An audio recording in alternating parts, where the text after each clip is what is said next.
The story of Muhammad Ali embracing Islam, willing to lose his title to become a true Muslim. Muhammad Ali was a boxer, philanthropist, and social activist who is universally considered one of the greatest athletes of the 20th century. Ali became an Olympic gold medalist in 1960 and world heavyweight boxing champion in 1964.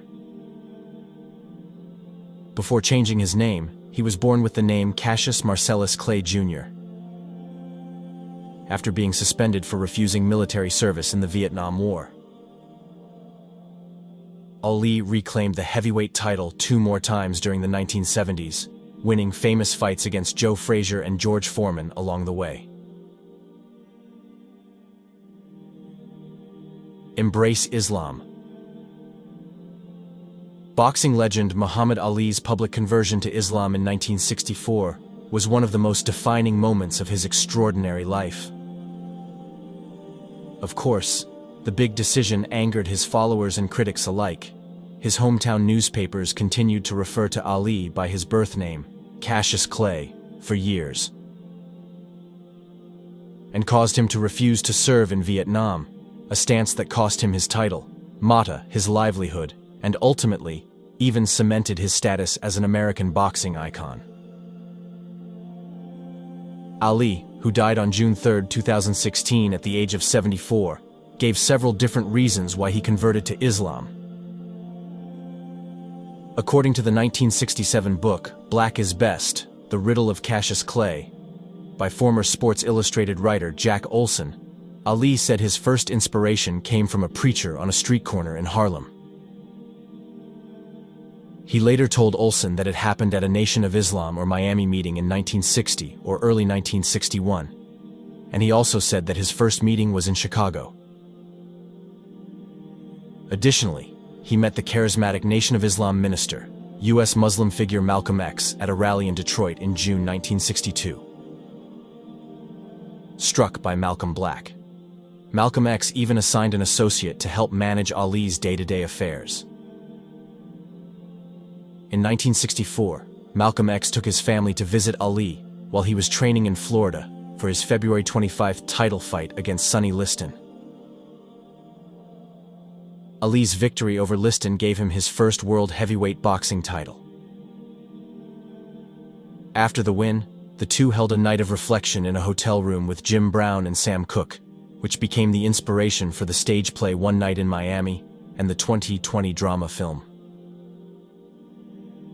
The next morning, on February 26th, Ali announced his affiliation with the Nation of Islam and declared himself a Muslim.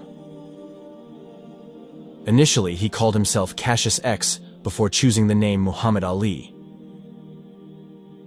Surprisingly, his loyalty was to Supreme Leader Elijah Muhammad and not to the exiled Malcolm X.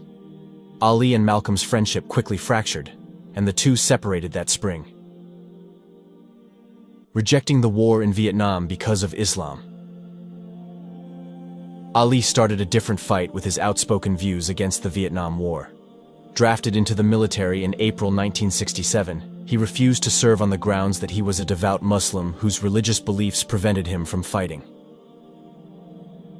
He was arrested for the crime and immediately stripped of his world title and boxing license. The U.S. Department of Justice filed a legal case against Ali and rejected his claim to conscientious objector status. He was convicted of violating selective service laws and sentenced to 5 years in prison in June 1967, but remained free while appealing his sentence.